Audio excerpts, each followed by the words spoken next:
Welcome everybody to Rob's MetalWorks. We are here at the home studio this evening for an evening of San Antonio metal. Yes, we are supporting another band that is making waves in our scene. One of the most technically proficient bands that I've heard this year. Great guys too. Brings me great pleasure to welcome the fellas from Shaping the Legacy. Gentlemen, welcome to the show. Hey, how's it going, man? Thanks for having us. You guys, we're already having a good time. We're just getting started. Lots of laughs and good times so far. So I'm really happy to have you on the program. I mean, I'm new to Shaping the Legacy. I heard your brand new record. Thank you for whoever sent it to me. Good stuff. And that's really where it all starts with us. So we're going to talk about your new one. But I first want to talk about a little bit about the beginnings of this band. You know, we have such a vibrant music scene in San Antonio, thankfully, and you guys are a part of it. And, you know, lots of things change. People evolve as musicians and then become something great and beautiful. So let's talk about the early beginnings of this band. Joe, I know you're at the heart of this band, so talk a little bit about how Shaping the Legacy began. Well, it all started back in late 2012, December of 2012, when I moved to San Antonio from Minneapolis, Minnesota. And I had a band up there called Perception of Intent. And, you know, we had started making waves like in 2010, 2011, and in 2012 with this vocalist, Rudy, that was from here in San Antonio. And we found him on YouTube, actually, because we couldn't find the right vocalist for our band in the Twin Cities. It was just, you know, so we searched abroad. He was really popular on YouTube doing vocal covers and stuff, and you know, we found him, we got in touch with him, and he wanted to be a part of the band. So he started flying all the way from here in San Antonio up to the Twin Cities to play shows and you know, take photos and just do the things that we needed to do as a band every, you know, 3-4 months. You know, it had to be really spread out because, you know, he had to take time off of work, he had to save up money, you know, and so on and so forth. And you know, we almost got our big break, or so we thought, in 2012, or no, excuse me, 2011, and I quit my job of almost 8 years. You know, I had a passport in hand. I mean, it seemed like a for sure thing. But by the middle of 2012, that whole opportunity had fallen through the cracks.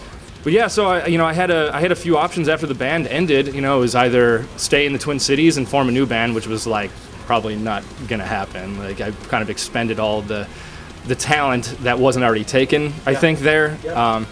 I also considered moving to Oslo, Norway, and working with these awesome Swedish musicians in this band called Last Aid. They're incredible, incredible guys. And then my third realistic option was to reconnect with Rudy down here in San Antonio. You know, I mean, we're just a hop, skip, and a jump away from Austin, and, you know, Texas is a, you know, music mecca just in general. Lots of big cities, and, you know, I knew someone. You know, and it was a huge leap of faith that I think I needed to take in order to pursue my dreams in music. So I got down here, like I said, in December of 2012. It took less than 2 weeks to get a 5-piece band put together, and from then, it was just a revolving door, member after member after member, and eventually we landed with Juan here. He had just, I can't remember exactly what you had done at that time. You had just finished, or no, you hadn't been playing music for quite a while, right? Yeah, the last time I did anything was 2011 when I filled in with the Pawn for a couple of years, and then a little bit after that with Silence the Messenger. And then by September, we had released our first effort, which was a 5-song EP called Illuminate. Yeah. You know, with our current lineup, well, at the time, and we played like 7 shows, and then we won a competition from Artery Recordings, actually. And at that same time, we actually let go of our vocalist. Our bass player had to quit, but we were being asked to write and record a professional full-length album for Artery Recordings and submit it to the who is now the president, but was the vice president of the label at the time. And you know, we did just that. We recorded our album throughout the course of 2015. You know, wrote it and recorded it by the end of the year, and submitted it, and they loved it. But we still didn't have a full band. We actually had our producer Corey Bruneman fill in on vocals for us, just to give the label an idea of the general direction we were going to go in. And it took until last September again to have the new vocals recorded on the album, with me doing clean vocals and Drew doing screams, and getting back to playing shows. So I mean, honestly, that's how he decided to. We decided to use Joe's vocals because we had a grueling audition for vocals where we auditioned. Well, we were contacted by over, I'd say, like 120 people. Maybe.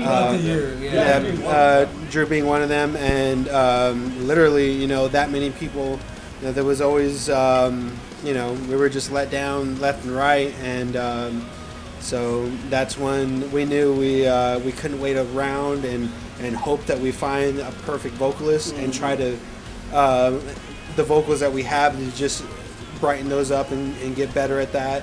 And then we found Drew through Corey Bruneman, and he was a perfect fit. So so this lineup that is about to release Colors of Infinity is the legit lineup, a lineup that obviously you feel is home now for the band. Yeah, absolutely.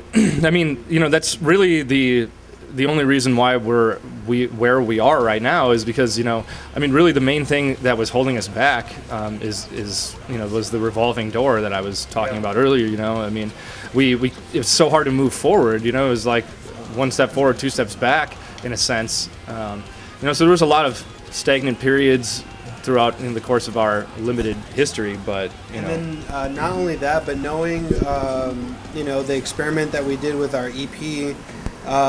Knowing what we had to bring to the table and where we had to kind of step up and kind of just put everything that we had into the music.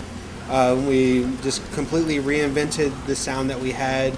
We were very metal, super metalcore, like and As I Lay Dying and bands like that. And then we started doing more technical stuff.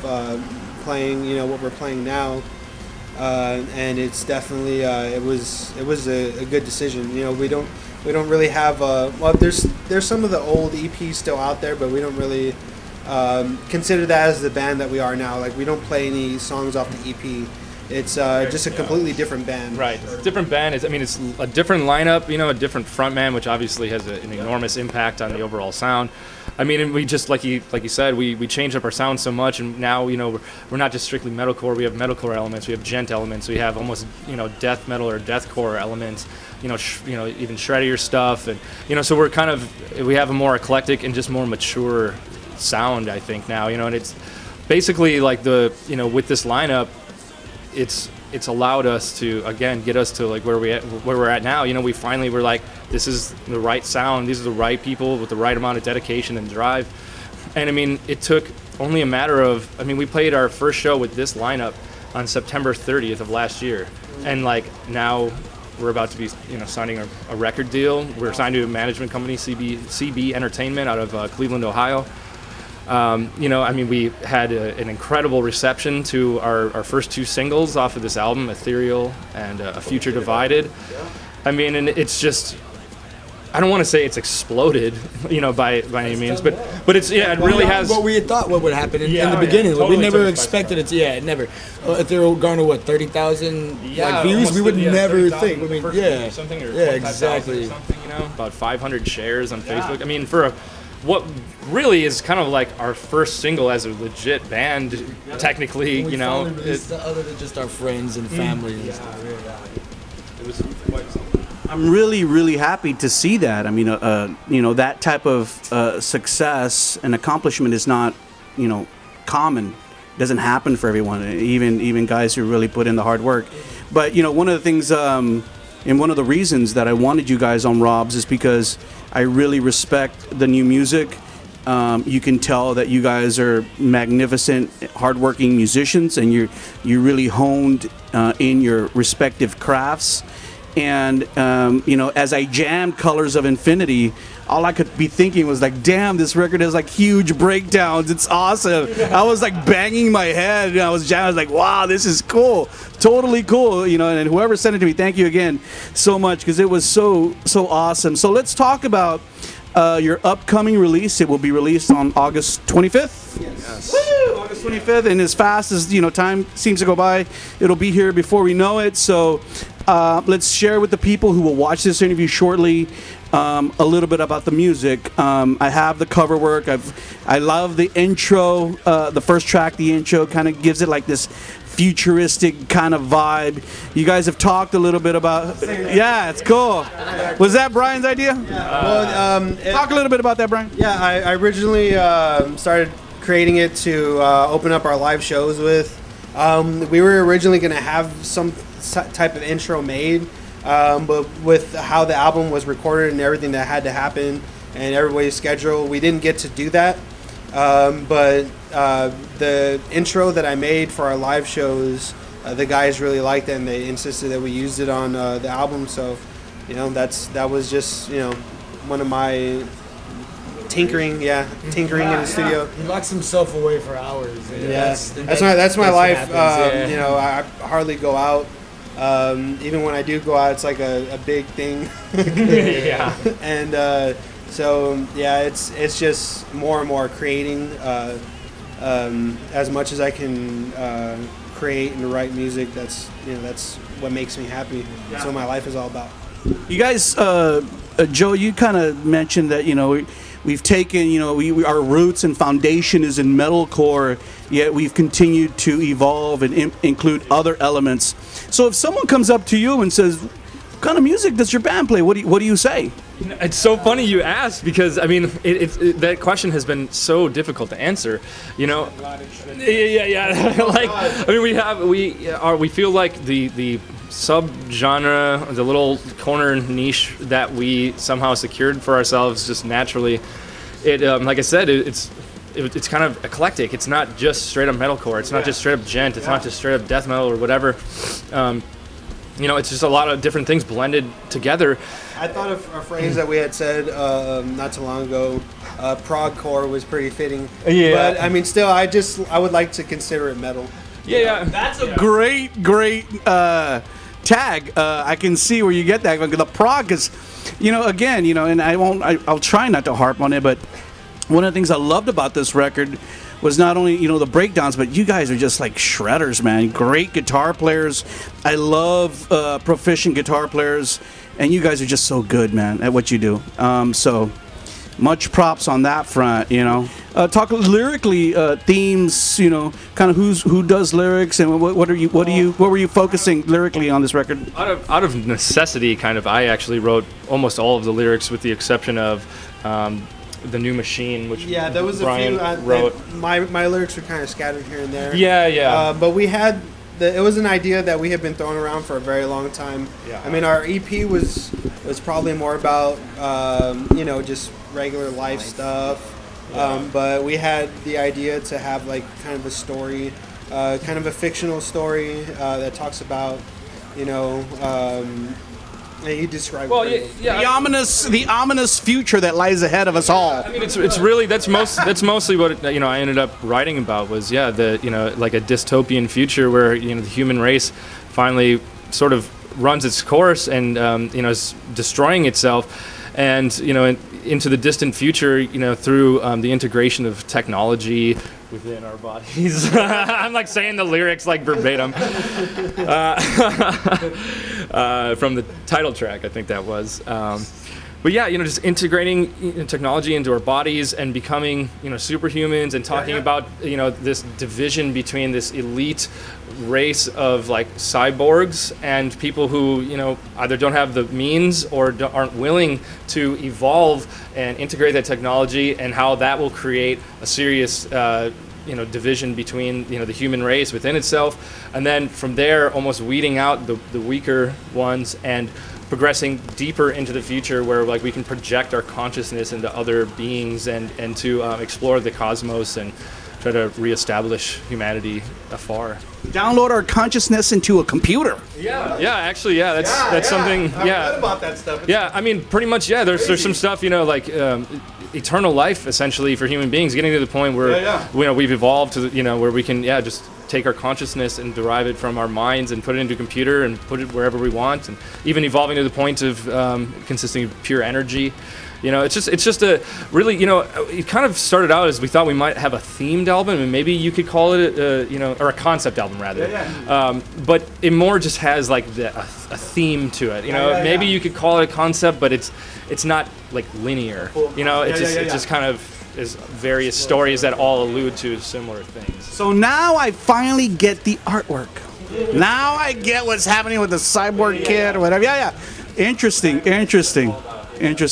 Now, one of the things too that I love about this record, it just sounds so damn good on the stereo. We were jamming it earlier. Well, the crew was. We were jamming it earlier, and it sounds so fat, dude. It's like heavy. You're like, God. Talk about where did you produced it?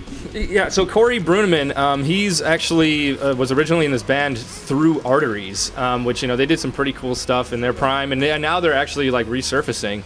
But, you know, he's done some bands like Everyone Dies in Utah and Darkness Divided and Upon a Burning Body. He helped write and you know, produce the Upon a Burning Body album that just came out straight from the Barrio.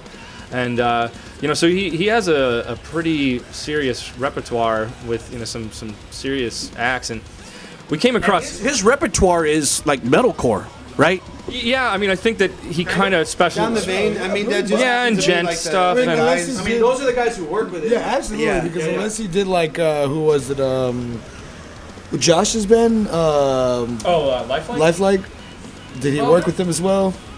Yeah, at one point. I don't know if they did it again on their most recent. I think they did. Recently, yeah, but he has various bands. So he definitely does a wide genre. Rock. Yeah. It's like straight up rock stuff too, like, you know, like almost poppy or you know.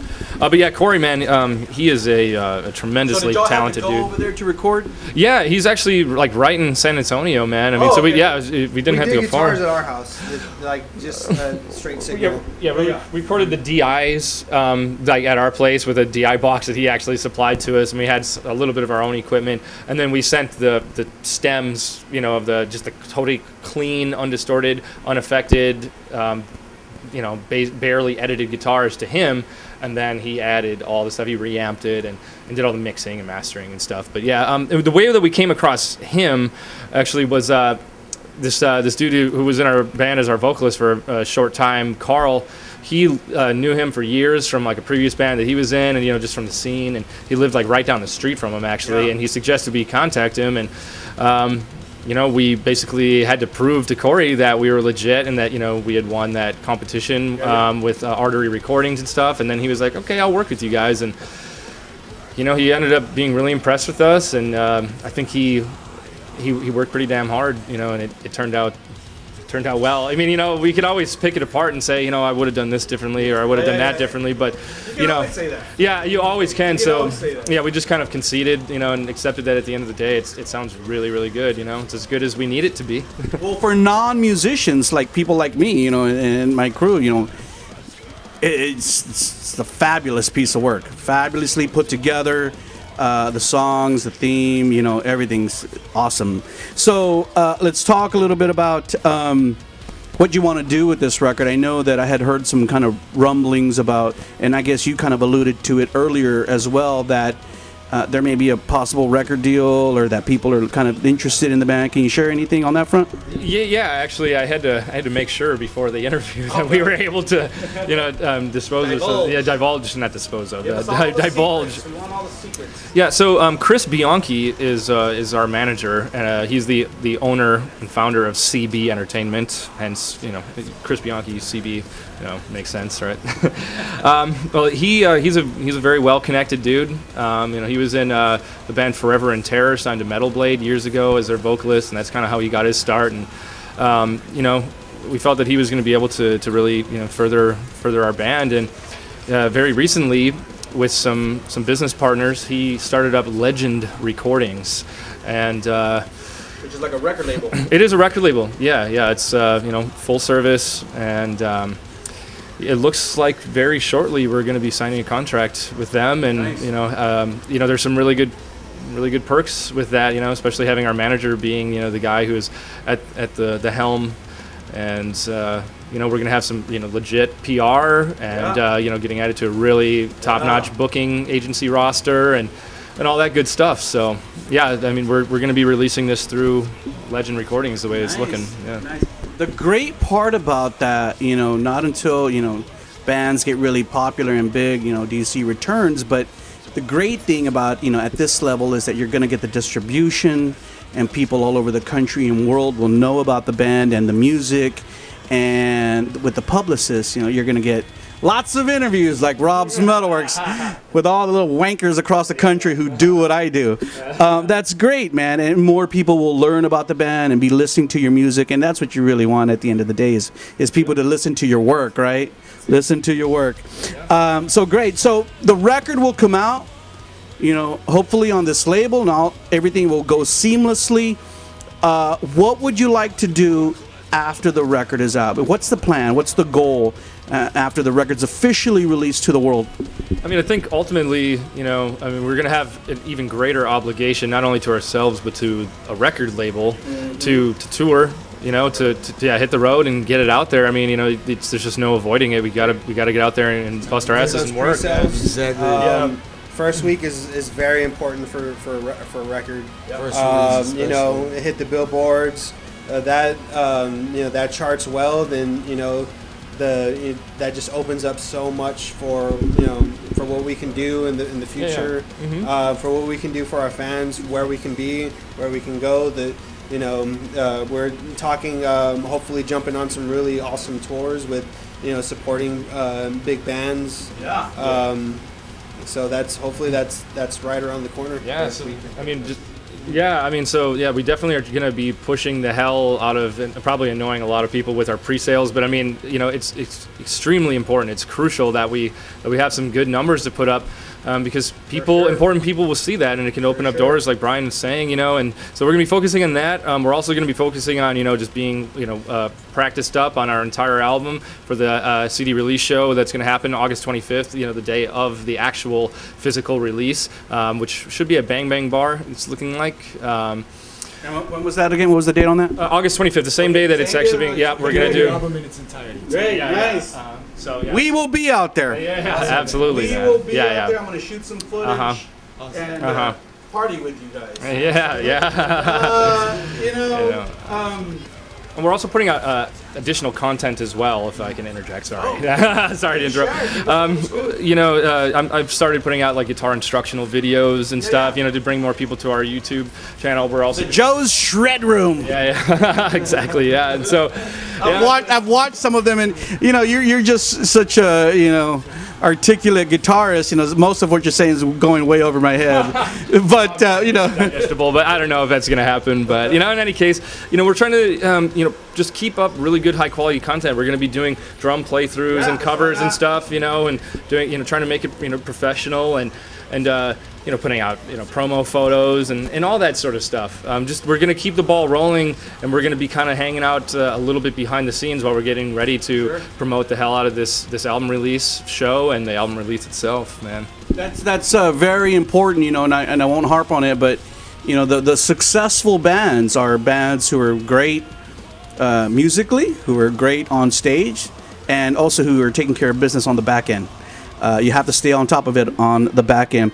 Now, one of the things that you guys released was the video for A Future Divided. I loved the video. It was really cool, with the shadows and the smoke and you guys shredding and stuff. It was cool. Talk a little bit about the video.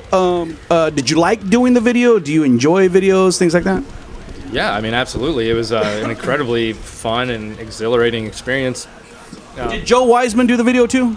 Josh. Josh Wiseman? No, but Josh Wiseman is our videographer. You know, he does like he's doing the doing the documentary and stuff. And he's done some other things, video work for us in the past. But he didn't do the video. No. The person that did the video is Pablo Aguilar out of Houston. Okay. Yeah. He's an awesome guy, man. He's a good friend of Drew's, and in fact, we actually just got done doing some promo shots, pictures with him just before we got here. So we were a little bit late. It's his fault, though. Not really. Not really. So share a little bit about the video. What was the experience like? You know, obviously is that the first official video for the band? Yeah, I mean, yeah. It was, you know, everything that we're doing right now is really like we basically started like last September as a band, you know, in our mind. You know, so really, you know, realistically, things are moving very quickly for us. But as far as the video goes for A Future Divided, man, like, you know, Pablo, he just did completely. He did a tremendous job.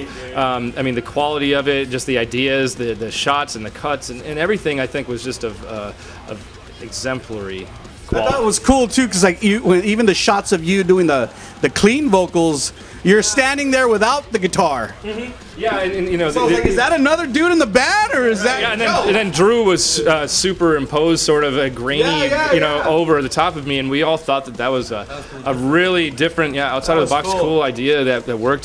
But yeah, man, I mean, the whole process was just really fun. Our buddy Paul Berthot from Clandestine Studios, he let us rent his place out totally free of charge. He had all these amazing, badass lights and stuff. Nice. He had the fog machine, and he went as far as even painting the entire wall black for us. I mean, he did all this stuff just out of the kindness of his heart. So yeah, I mean, he's an amazing dude and really helped us out. Light effects guy. Yeah. Well, now we can tell people, look at this badass video I made. Yeah. I mean, that's his art. Your music is your art. That's his art. Yeah, but you know, we definitely got the major hookup with Pablo on the video, and honestly, you know, the response to the video and to our first single, which was just a lyric video. Again, I mean, it totally blew us away. I mean, we were like sitting there like, man, if we can get like 5,000 views in like a couple weeks, like, yeah, that's cool.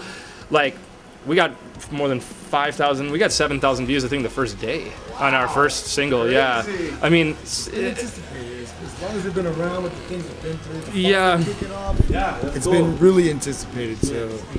You know, now, as we mentioned, Josh Wiseman, let's talk about his work. Obviously, you know, he's put in some work with the band and is supporting you guys. There's going to be a documentary that's going to be released, The Plane of Consciousness. Is that it? Yes. I had a chance to see the trailer today. Seems very cool. You know, is really kind of grassroots, following you guys on the road. Share a little bit about the video. Well, yeah. So the documentary. So we just recently finished. In April, we went out for a couple weeks on our first tour as this band. Actually, it was the Programmed Life tour, and we went all the way through the Midwest. You know, I got to play a hometown show in Minneapolis. You know, it was a dream come true. You know, I mean, the whole experience. That was a ridiculous show. Yeah, it was incredible. It was so great. Yeah, it really was phenomenal. We played at Amsterdam. And when was that? What was the time frame on that? That was April 14th. Oh, okay. So yeah, it was a little more than like. I mean, it was right around the halfway point of the tour that we did. You know, again, it was only about 2 weeks long. You know, in total. So. Yeah, we left on the 8th, and our departure show was just like incredible. The people that came out, you know, you see the pictures, is just. Oh yeah, our tour kickoff show at Bang Bang Bar. You know, yeah, that was amazing. Yeah, it was amazing. Man. Drew, tell us a little bit about that, because I saw the trailer, and then kind of at the end, Joe kind of mentions, well, we weren't as prepared, or we did not anticipate as much as probably we should have. What were some of those things that maybe you learned on the road that you will take with you on your next run? Definitely save your money, spend your money wisely. Be careful with what you're traveling in. Be careful with your extras as needed, as like spare tires and gas and just stuff for the trailer, because you will hit bumps in the road and you never know when it's going to happen, because it does happen. So just little things like that can definitely ruin your day on tour. We luckily got through it all, but it put a huge dent in our tour experience. But that's just what happens, man. You hit those roads. Yeah, you know, It's all part of the gig. Really, the whole idea behind the documentary is that, you know, Josh, not only did we want to document that first experience, you know, because I mean, you know, why wouldn't you? You know what I mean? It's just kind of seems almost obvious thing to do, you know, like something you always want to be able to look back on and grow from, you know. And so we were compelled to at least document the tour itself, but Josh is actually taking it. He's taking it further than I think we ever expected. You know? Well, I didn't mean to interrupt, but I'm really glad you said that, because what comes to my mind right now is that this is not just a documentary where you're just recording what's happening. Josh has kind of turned it into like an inspirational type of video, like, you know, to pursue your dream as a musician, like you guys are doing. Yeah, I mean, I couldn't have said it better myself, man. I mean, you know, we were compelled to at least document the tour itself, but then he took it a step further and was like, I am so moved by the story of the band that, you know, he wants to take it beyond that. He wanted to do these in-depth interviews and talk about like our beginnings as individuals, because, you know, I always explain it to people that, you know, it's like our behind the music story. You know, I mean, it's so crazy, you know, with, you know, Juan having been in Upon a Burning Body and his prowess with that band, you know, and Brian and his, you know, guitar you know, prowess as well, you know, with Emissary and doing these guitar competitions and whatnot, and making somewhat of a name for himself. What I did with my old band and the crazy stuff, and then taking this huge leap of faith and moving to Texas. You know, didn't know anybody but Rudy. Had never been to Texas before in my life, and I just took this huge leap. And Drew, you know, he was in Counterculture, which was formerly known as Good Morning Gorgeous, and, you know, I mean, the way that the stars aligned for us to be in this band and to have things transpiring in the way that they are is inspiring, you know, to the point where Josh was like, I have to tell this story. It's a story that just begs to be told, I think. I would agree. You know, I would agree, and I'm glad that he was wise enough to kind of see the wise man. Yeah, exactly. Did I just say that? Yeah. That was no pun intended. I swear to God. I'm not going to edit that out. Please don't. Okay, so you guys, you know, you obviously, you know, you've done your run across the country. Your last show was here in San Antonio in June. You guys supported Memories and Broken Glass. Those guys have been here. Good band, good fellas. Drew, tell us a little bit. Obviously, you're the front man. You're out there, you know, fronting the band. What's the reception been like? How do you feel the reception's been like to the band? It's pretty surprising every show. The compliments we get, some people just randomly come up to us. And it's funny how quiet I'm being on this interview. Everyone comes up to me like, yo, I did not see that coming out of you. Like, you guys are fucking murdering it. The beast is unleashed on stage, huh? But yeah, it's just some ridiculous things I hear that people are just amazed by us and loving what we're doing. They didn't even come for our show. They were just happening to drink at the bar. And they still, like, even on tour, we had people drive to a different city, seeing us the night before just to come and check out our show because they liked us that much. So I think we're definitely turning heads. We're definitely doing something new, and we're, like you said, we're all been fighting this for a while, so we're really pushing to do what we can do at this moment. So. Well, I saw too that you guys were kind of like named one of the top 10 hottest metal bands in San Antonio by the SA Current. How did you feel about that when you heard about that? Amazing. Like, I don't even know how that even came up at all. Like, who put us in that category, or? Well, how our name even got out there is just. Yeah, I mean, we were actually hitting a low at that point. We weren't really feeling too hot about ourselves because we've been sitting down on this music. We've been holding it for a while. We had just like a really bad show at one point, and then this pops up literally the very next day, and that's just how it sparks. Wow, that's how something sparks for you, know, like. Well, that's what happened with me and you guys. I mean, I just found out about you guys from a friend. Said, Rob, check out this band. I mean, it's happening so quickly. Like I said, I mean, like, you could really, you know, I mean, the timeline of our band, it's hard to say really when. I mean, you could technically say, you know, we were really getting our feet, you know, on the ground and running, you know, sometime later in 2014. But that was just, you know, we were getting our feet wet a little bit, and we really, now it is that we're running, you know. I mean, and as soon as we got him in the band, we finished up the recording. And we started getting out there, man. I mean, it just happened. And then we released our first single in January this year, and it was just, it changed everything pretty much since then, you know. I mean, we were approached by Frankie Ortiz from A2B Booking, We were like, who the hell is this guy? You know, we had no idea who he was, and he was just like blown away. He messaged me personally and was like, man, you guys are from San Antonio? Like, what the fuck? Like, you know, and he really, really wanted to help us, and we took another leap of faith on him, and he did a fantastic job booking our Midwest tour, the Program Live tour, and now we're going to be continuing to work with Frankie into the future. So yeah, man, I mean, it's just exciting times, and the whole current thing, being named to the top 10 bands, like keeping the metal scene, you know, alive. That really was out of left field. I mean, I'm actually familiar with the guy. I've met the guy, Chris Condi. He's actually a local musician himself. But I've never had a conversation with him. I think he's been in the bar, Bang Bang Bar that I work at a few times, but I was never, there was nothing exchanged there. Maybe like, hey, how's it going? You know, you want a fucking beer, man? Or, you know? Well, your music is the voice. I mean, your music is the voice. I mean, that's, you know, I heard your music and I was like, fuck, I got to get these guys on the show. I got to talk to these guys. What we're banking on right now, you know, is just that, like, you know, we're confident in ourselves. We're very happy with, you know, the album and proud of it and everything.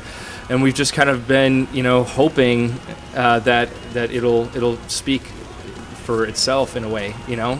But now we're actually going to have some backing, it seems, you know, and it's not going to have to solely speak for itself. You know, there's going to be some support behind it, and you know, I think this is the start of the most important chapter, one of the most important chapters in our lives, honestly. I mean, as long as we keep this going. Well, you're getting all gears going behind the band, and that's a beautiful thing to see, man. And you know, I anticipate nothing but great things for you this summer and this fall. We will be keeping our fingers on your pulse. Trust me, man. We will be continuing to follow you. Guys, as we end out this interview, any last words that you would like to share? Anything I missed? Anything we should have talked about?